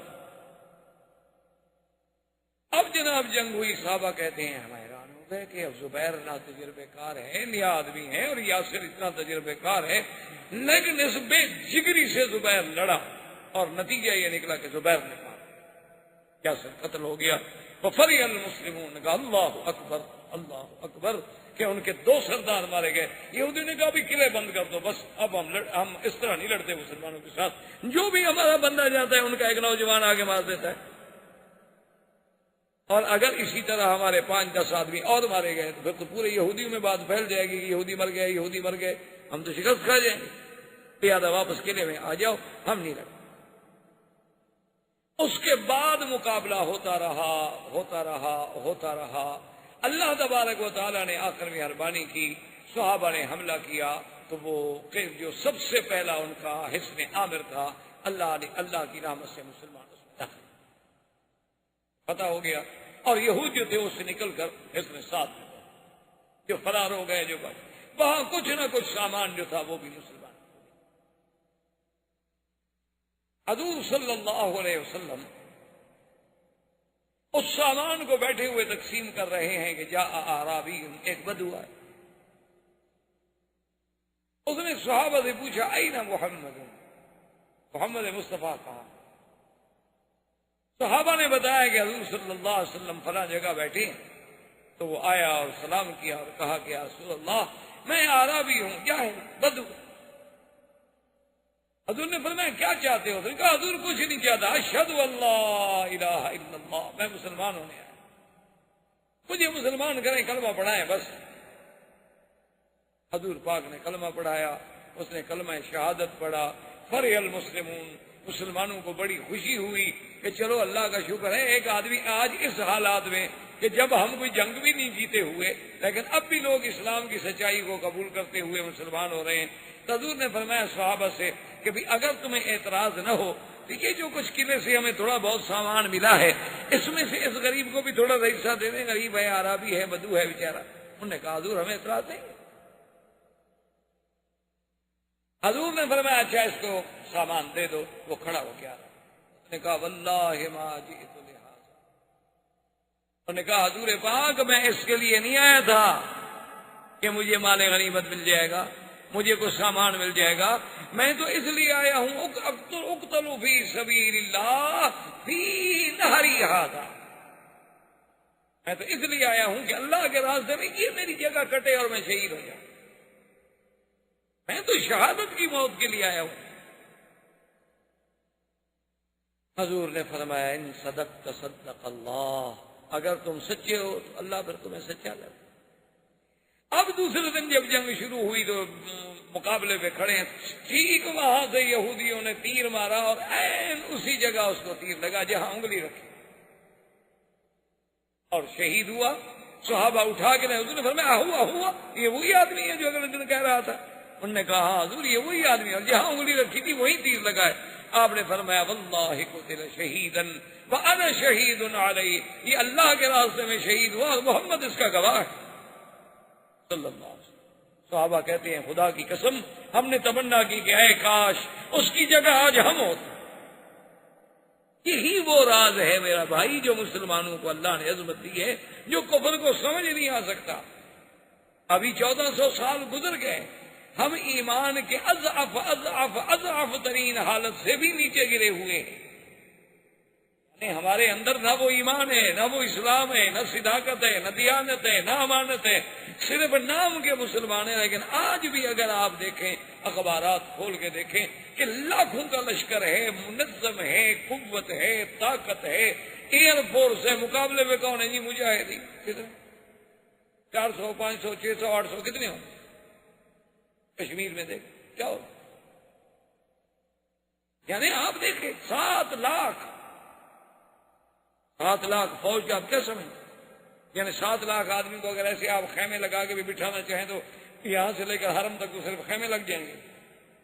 دیکھتے نہیں آپ عرفات میں بنا میں 7 لاکھ فوج اور مقابلے پہ کون ہے؟ نہت تھے، کمزور، بے در، بے گھر، ڈرے ہوئے مسلمان، جن کی عزتیں عصمتیں خطرے میں ہیں، جان مال عزت خطرے میں ہے۔ مدد کرنے والے کون ہیں؟ مجاہدین۔ اچھا وہ مجاہدین بھی کون ہیں؟ کوئی کسی ملک سے، کوئی کسی ملک سے، کوئی کسی ملک سے۔ وہ ایک جذبہ شہادت انہیں اٹھا کے لایا ہے کہ بھئی وہاں ہمارے مسلمانوں کی عصمت دری ہو رہی ہے، قتل ہو رہا ہے، ان کو ظلم ہو رہا ہے، چلو ہم پھر کیوں زندہ رہیں، ہم بھی جائیں ان کی مدد کریں۔ اور وہاں جناب یہ عالم ہے، باقاعدہ حقائق ہیں، یہ محض یہ بات نہیں، تاریخی حقائق ہیں کہ ان کی فوج کے بعد آفیسر جو ہیں وہ نفسیاتی طور پہ پاگل ہو گئے اور انہوں نے اپنے افسروں پہ گولیاں چلا دی۔ اچھا اور مجاہدین پڑے، آپ حیران ہوں گے، مجھے ایک بڑے ذمہ دار آدمی نے بتایا کہ کچھ مجاہدین جو تھے وہ مارے گئے، شہید ہوئے۔ اچھا اب جب شہید ہو جائیں اور سامنے آپ اندازہ کریں فوج ہوں باقاعدہ یعنی بریگیڈ پڑے ہوں فوج کے، تو اب اس مجاہد کی لاش اٹھانا کوئی آسان بات تو نہیں ہوتی نا۔ ایک تو بیچارہ شہید ہو گیا، کون لاش اٹھائے، کون قبر بنائے، کون جنازہ پڑھے، کون دفن کرے؟ تو انہوں نے کہا کہ ہم نے اپنے اس ساتھی کو جہاں وہاں نیچے کوئی چھوٹی موٹی سی غار نظر آئی نا، تو اس کی لاش کو اس غار میں ڈال کے اوپر ایسے کو پتھر ڈال دیا۔ ہم نے کہا جب اللہ موقع دے گا تو پھر کہیں سے لاش نکال کے بیچارے کو دفن کریں گے۔ تو کہتے ہیں جناب کہ ہم نے تقریباً 1 سال کے بعد اپنے ان 2 ساتھیوں کی ہمیں موقع ملا، اور جا کے جب ہم نے لاشیں نکالی تو کہنے لگے مکی صاحب ہم حرم میں بیٹھے ہیں، خدا کی قسم ہے ان کے بالوں میں جو تیل لگا تھا نا وہ بھی ابھی تازہ تھا، معلوم ہوتا تھا کہ ابھی ابھی لیٹ گئے ہیں، سو گئے، ان کو نیند آ گئی۔ اور اسی طرح بدن نرم ہے، نہ بدبو ہے، نہ کوئی تکلیف ہے، چہروں پہ مسکراہٹ ہے۔ جیسے اللہ کہتا ہے کہ شہید کو مردہ نہ کہو، اللہ نمونہ دکھلاتے ہیں کہ دیکھ لو۔ میں نے کہا جی ہم لے گیا، پھر جا کر ہم نے باقاعدہ دفن کیا۔ تو میرے کہنے کا مقصد یہ تھا کہ یہ وہ جو جذبہ ہے، یہ جو مسلمان کے پاس، اسی لیے آپ دیکھ لیں کہ بڑے سپر پاور ہیں، بڑی بڑی قوتیں ہیں، بڑی بڑی طاقتیں ہیں، خلاؤں کو مسخر کر لیا ہے۔ وہ جب جانتے ہیں کہ مسلمانوں کے پاس کچھ نہیں ہے، کمزور ہیں، سب کچھ ہے، کیا وجہ ہے کہ ساری قوتیں اسی مسلمان کے خلاف لڑنے مرنے پر تیار کھڑی ہیں؟ وہ بھی تو کچھ بھی نہیں، وہ تو کمزور ہے، وہ تو بھائی ان کے پاس ٹیکنالوجی نہیں ہے، وہ جاہل ہیں، ان کے پاس 35% آدمی پڑے ہوئے نہیں ہیں، ان کا ہر بندہ جو ہے جناب بالکل فقر و فاقہ کا شکار ہے، اور ہر بندہ جو ہے وہ بکا ہوا ہے، قرضے میں جکڑا ہوا ہے۔ انہوں نے گویا ہمیں IMF نے، ورلڈ بینک نے خریدا ہوا ہے، لیکن ان کو نیند کیوں نہیں آتی رات کو مسلمان کے لفظ سے؟ کیا بات؟ ان کو اعتراف کرنا پڑا کہ کمیونزم جب ختم ہوا، نے کہا کمیونزم کوئی خطرہ نہیں تھا، اصل خطرہ اسلام۔ یہود و نصارہ آپس میں اتنے دشمن ہیں کہ ایک حضرت عیسیٰ کو خدا سمجھتا ہے، یہودی عیسیٰ علیہ السلام کو نعوذ باللہ ولد الزنا سمجھتا ہے، یعنی ان کے عقیدے کا فرق دیکھو، لیکن مسلمانوں کے خلاف کٹھے ہیں، حتیٰ کہ پوپ نے ان کے گناہ بھی معاف کر دیے، خطائیں بھی معاف کر دی۔ مسلمان کے خلاف لڑو، تمہاری خطائیں معاف ہیں۔ اگر رشدی اسلام کو بکواس کرے، ہم جناب کروڑوں پاؤنڈ لگا کر تمہاری حفاظت کرنے کے لیے تیار۔ کیوں؟ وہ رشدی اوپر سے نکل آیا ہے، سونے کے قلم سے لکھتا ہے۔ رشدی کی کتاب لکھی ہوئی جو ہے اس میں کوئی ہیرے اور موتی اور ٹانکے جڑے ہوئے ہیں، صرف یہ ہے کہ اس نے مسلمان کہلا کر اسلام کو ٹوکا ہے، مسلمان کہلا کر حضور کی ذات پہ اعتراض کیا، ازواج مطہرات پہ اعتراض کیا۔ اب دشمن کہتا ہے چلو یار کوئی ایک تو ایسا نکل آیا نا جو مسلمان کہلاتا ہے اور پھر بھی اسلام کو تکلیف پہنچاتا ہے، بس ہمارے لیے تو یہ ہیرو ہے، وہ تسلیمہ نسرین ہو، وہ جناب رشدی ہو، وہ جناب پاکستان کے عیسائی ہوں توہین رسالت کرنے والے، ان کے لیے ہماری حکومتیں ایئرپورٹ پہ کھڑی ہوتی ہیں، ڈالروں کے چیک ساتھ ہوتے ہیں، ویزے پہلے لگے ہوتے ہیں، دوسرے ملک میں باقاعدہ ہوٹلوں میں کمرے بھی بک ہوتے ہیں۔ کیوں کہ حضور کو بکواس کیا ہے، عیسائی خوش ہو گیا اور ہم نے انہیں خوش کرنا ہے۔ یہ سارا کیوں ہو رہا؟ وجہ ہمارا ایمان ہے۔ آج بھی آپ ابو داؤد، آج بھی آپ حدیثوں کی کتابیں کھول کے دیکھ لیں، حضور نے فرمایا بہت جلد ایک وقت آئے گا جب پانی پہ لڑائی ہو۔ اب آنے والی جنگیں دیکھ لیں، پانی پہ ہوگی۔ حضور نے فرمایا پانی پہ لڑائی ہوگی اور یہود و نصارہ کی پوری قوتیں ایک طرف ہوں گی اور مسلمان ایک طرف ہوں گے، لیکن حضور نے فرمایا یاد رکھو فتح مسلمانوں کو۔ اب وقت آ رہا ہے، اسی لیے دیتا رہے سارے۔ تم نے تو قرآن پڑھا ہے نا طویل لکھنے کے لیے، کافروں نے قرآن طویل لکھنے کے لیے نہیں پڑھا، وہ سمجھتے ہیں قرآن میں کیا ہے۔ انہوں نے تو ایٹم قرآن سے سیکھا ہے کہ یہ کون سے پرندے تھے، ارسل علیہم طیرا ابابیل ترمیہم بحجارۃ من سجیل فجعلہم کعصف مأکول۔ ایک چونچ میں پتھر لایا، ہاتھی پہ ڈالا اور ہاتھی سے نکل کے زمین میں دھنس گیا۔ انہوں نے کہا وہ کون سا ذرہ تھا، وہ ایٹم کے ذرے پہ پہنچے، اصل بتلانے والا تو قرآن تھا۔ اور تم نے تو قرآن شریف پر عقیدہ یہی رکھا ہوا ہے جب مر جائے تو ایک مولوی کو بلا لو، میت کے اوپر پھرا لو اور پرانے کپڑے مولوی کو دے دو اور اس کے بعد مردہ بخشا گیا۔ ساری زندگی اس نے قرآن نہیں پڑھا، اب پھرانے سے بخشا گیا۔ انا للہ و انا الیہ۔ یہ ہے وہ جذبہ شہادت کے۔ عربی کہتا ہے کہ یا رسول اللہ میں مال لینے کے لیے نہیں آیا، میں تو اس لیے آیا ہوں کہ اللہ کے راستے میں شہید ہوں اور مجھے یہاں تیر لگے گا۔ یہ وہ جذبہ تھا کہ صحابی دوڑتا جا رہا ہے۔ ایک صحابی نے کہا بھی ایسا چلوں، نے کہا کیا ایسا چلوں؟ انی لاجد ریح الجنت من قبل احد، مجھے تو جنت کی خوشبوئیں آ رہی ہیں۔ یہ تھا وہ جذبہ۔ حضور صلی اللہ علیہ وسلم نے محاصرہ برقرار رکھا۔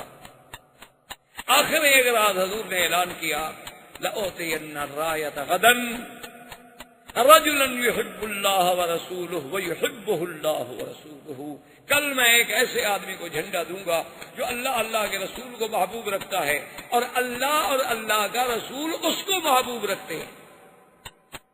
اللہ کے رسول کو تو سب محبوب رکھتے ہیں، بڑی شان تو یہ ہے کہ جس کو اللہ محبوب رکھے۔ صحابہ کہتے ہیں ہمیں ساری رات نیند نہیں آئی، پتہ نہیں وہ جھنڈا کس خوش قسمت کو ملتا ہے۔ صبح کی نماز کے بعد حضور نے فرمایا این علی، علی کہاں ہے؟ کہا حضور فی عینیہ رمد، اس کی تو آنکھوں میں تکلیف ہے، وہ تو خیمے میں نماز پڑھ رہے ہیں، وہ چل نہیں سکتے۔ فرمایا فأت علی، علی کو لے آؤ۔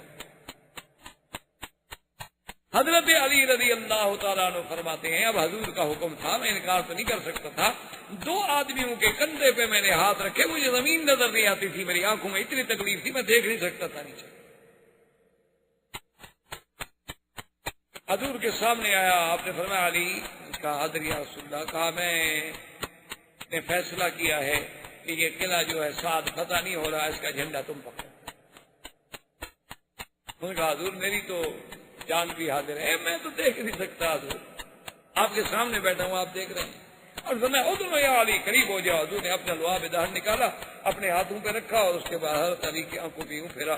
حضرت علی رضی اللہ تعالیٰ فرماتے ہیں کہ بس وہ ہاتھ اٹھانے کی دیر تھی، واللہ انی ما اصبت شیئا، خدا کی قسم مجھے کبھی تکلیف ہوئی نہیں تھی۔ حضور صلی اللہ علیہ وسلم کے ہاتھ لگنے سے تو حضرت علی رضی اللہ تعالیٰ فرماتے ہیں ایسے ہو گیا کہ میں نے سمجھا کہ مجھے کبھی تکلیف ہوئی نہیں آنکھوں میں۔ حضرت علی نے جھنڈا ہاتھ میں لیا، اللہ نے مہربانی کی کہ قلعہ سعد جو تھا وہ بھی تھا۔ اب یہودی بھاگے اور قلعہ طلعت الزبیر جو تھا وہ پہاڑ تھا، اور وہ قلعہ اتنا محفوظ تھا کہ اس تک پہنچنا، اس کو توڑنا، فتح کرنا بہت مشکل تھا۔ لیکن قلعہ سعد جب فتح ہوا تو اس میں منجنیق، دبابات، یہ چیزیں جو تھیں تو یہ کیا ہے؟ تو جو یہودی قید ہوئے انہوں نے کہا حضور یہ منجنیق ہے، جب قلعہ توڑا جاتا ہے تو ان کو دور لگا کے اس کے ذریعے پتھر پھینکے جاتے ہیں تاکہ وہ دیوار ٹوٹ جائے۔ تو اور یہ دبابات ہیں کہ اس کا آگے جو ہے وہ چمڑا لگا ہوتا ہے اور باقاعدہ اس کے اندر جو ہے آدمی ہوتے ہیں، اور یہ سیڑھی کی طرح اونچا بھی ہو سکتا ہے تاکہ اگر دشمن تیر مارے تو وہ رک جاتا ہے، وہ بندے تو اندر بیٹھے ہوئے ہیں، جب دیوار کے قریب پہنچ جاتے ہیں تو اس کو اونچا کر دیتے ہیں، پھر یہ سیڑھی کا کام دیتا ہے کہ آدمی قلعے کی دیوار پہ چڑھ جاتے ہیں۔ تو حضور نے فرمایا یہاں قلعے تو تمہارے ہیں، یہ تم لوگ کیوں بنا رہے تھے ہتھیار اتنے بنائے ہوئے ہیں، دبابات اور منجنیق؟ انہوں نے کہا جی یہ تو مدینے پہ چڑھائی کا انتظام ہو رہا تھا۔ اچھا ٹھیک۔ اب جب قلعہ الزبیر پر جا کے مسلمانوں نے محاصرہ کیا، خدا کی شان دیکھیں، ایک آدمی اس کا نام تھا غزال یہودی، وہ آ گیا چوری چپکے سے۔ اس نے کہا مجھے بتاؤ حضور کہاں ہیں؟ صحابہ نے بتایا،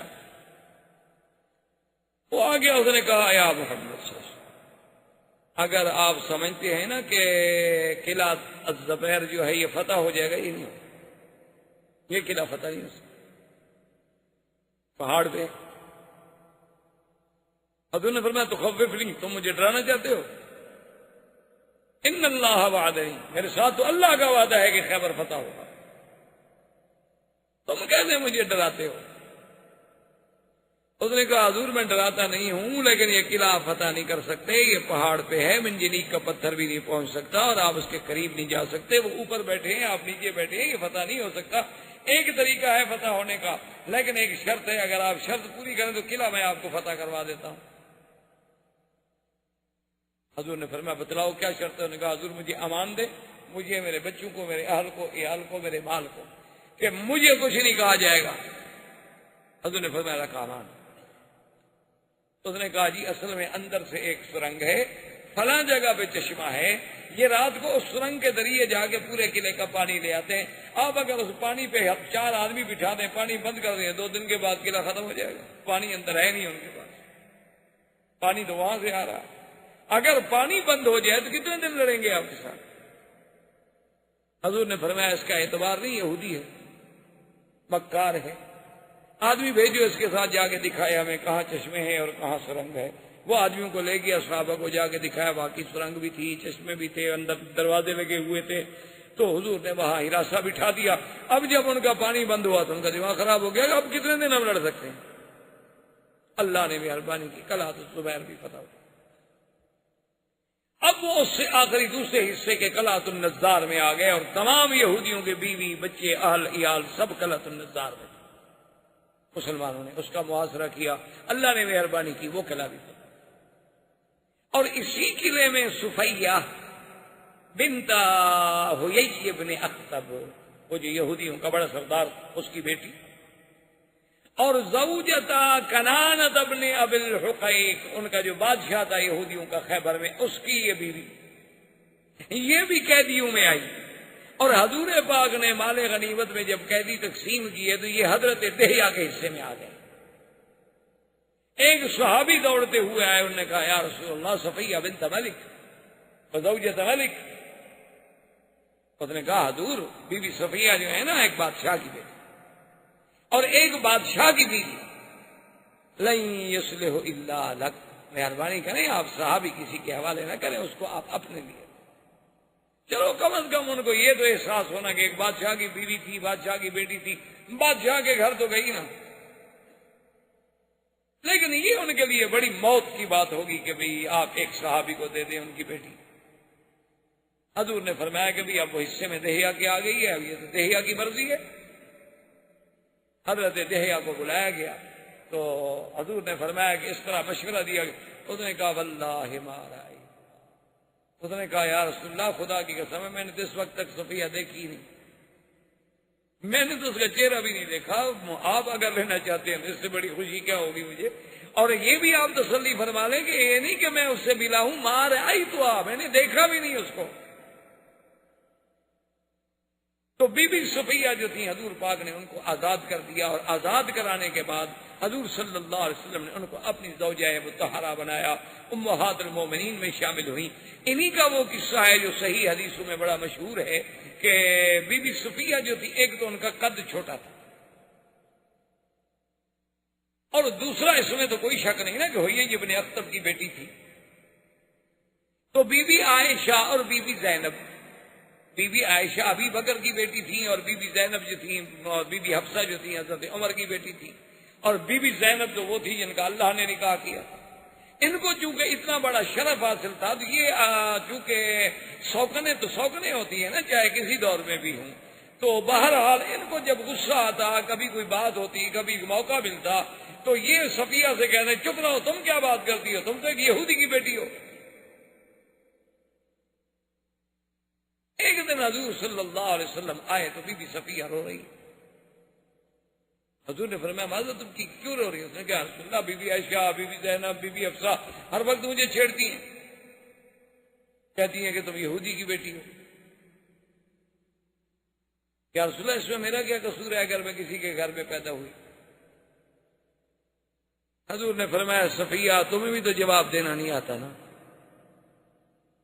میں کہا حضور میں کیا جواب؟ وہ کہتی ہے میں ابو بکر کی بیٹی ہوں، وہ کہتی ہے میں عمر کی بیٹی ہوں، وہ کہتی ہے میرا نکاح اللہ نے عرشوں پہ کیا تھا، میں کیا جواب دوں حضور؟ حضور نے فرمایا عجیب بندی ہو تم ہو یہ ابن اخطب کی بیٹی ہو، اور تمہارا خاندان کا نسب جو ہے حضرت موسیٰ و ہارون سے ملتا ہے، تم تو اس کی اولاد سے ہو. میں کہا ہاں حضور یہ بات تو ہے. انہوں نے کہا تم ان کو جب جھگڑا ہو نا، جب تم ایسی بات کریں تو اس کو کہو کہ بات سنو کہ میرا جو باپ ہے اس کا نسب ملتا ہے موسیٰ علیہ السلام سے اور ہارون علیہ السلام سے. تو اب آپ یہ دیکھ لیں کہ میرا باپ جو ہے وہ نبی، اور میرا چاچا جو ہے وہ بھی نبی، اور اس کے بعد یہ بھی دیکھ لیں کہ میرا خامد جو ہے وہ بھی نبی. تم زیادہ سے زیادہ ایک ابو بکر کی بیٹی ہو، کوئی نبی کی بیٹی تو نہیں ہونا. تو چند دنوں کے بعد پھر جب جھگڑا ہوا تو بی بی صفیہ کو جب انہوں نے تانا دیا، اس نے کہا کہ انا بنت النبیین وزوجۃ النبی المصطفیٰ، میں دو نبیوں کی بیٹی ہوں، موسیٰ و ہارون کی بیٹی ہوں اور محمد رسول اللہ کی بیوی ہوں، اور تم کیا ہے؟ ابو بکر کی بیٹی ہو، عمر کی بیٹی ہو، زیادہ سے زیادہ اور کیا ہے؟ وہ کوئی نبی تو نہیں ہے نا، بڑی جان بھی ہو. اب ان کے پاس کوئی جواب نہیں، کیا جواب دیں بی بی صفیہ کا. حضور صلی اللہ علیہ وسلم آئے، دیکھا کہ بی بی عائشہ اور بی بی حفصہ دونوں نے منہ جناب جھکایا ہوا ہے اور غصے میں ہیں. حضور نے فرمایا ما بکم، کیا ہو گیا تمہیں، کیا بات ہے، کیوں اداس؟ انہوں نے کہا حضور اللہ نے آپ کو دین کے لیے بھیجا ہے، آپ بیویوں کو جھگڑا کرنا بھی سکھلاتے ہیں. اللہ نے تو آپ کو دین کے لیے بھیجا ہے، آپ نبی ہیں، رسول ہیں، آپ بیوی کو جھگڑا سکھلاتے ہیں. یہ صفیہ کی طاقت نہیں کہ جواب دے سکے، یہ آپ نے سکھلایا ہے. تو حضور نے فرمایا جب تم اس کو تانا دیتی ہو بنت یہودیہ کا، وہ کس نے سکھلایا تھا؟ اگر میں نے اس کو سکھلایا ہے تو میں نے سچ سکھلایا ہے یا غلط سکھلایا ہے؟ تو یہ وہ صفیہ تھی رضی اللہ تعالی عنہا جو حضور صلی اللہ علیہ وسلم کی بیوی بنی. اور خدا کی شان یہ ہے کہ ایک دن نے اس کہا کہ حضور میں ابھی کنت صغیرتن، میں ابھی چھوٹی سی تھی اور اسلام میرے دل میں داخل ہو چکا تھا. پھر میں وہ کیسے؟ اس نے کہا جب مدینے سے نکالے گئے ہمارے چاچا بھی اور ہوئی ابن اخطب بھی، میرا باپ بھی، اور سب ہم جلا وطن ہوئے اور خیبر کی طرف جا رہے تھے. راستے میں جب بیٹھے تھے تو بات چل نکلی. میں چھوٹی سی بچی تھی اور میں ساتھ خیمے کے بیٹھی ہوئی مٹی سے کھیل رہی تھی کہ میرا باپ سے چاچا پوچھنے لگے کہ یہی ایک بات تو بتاؤ، تم بڑا مطالعہ کرتے ہو تورات کا، جو ہونا تھا وہ تو ہوا، لیکن یہ بتاؤ کیا یہ محمد مصطفیٰ اللہ کا سچا نبی ہے؟ اس نے کہا اللہ ہے سچا، اللہ کا سچا نبی. احباب کرام، اس کے بعد اب آپ اس مبارک سلسلے کی CD نمبر 24 سماعت فرمائیں۔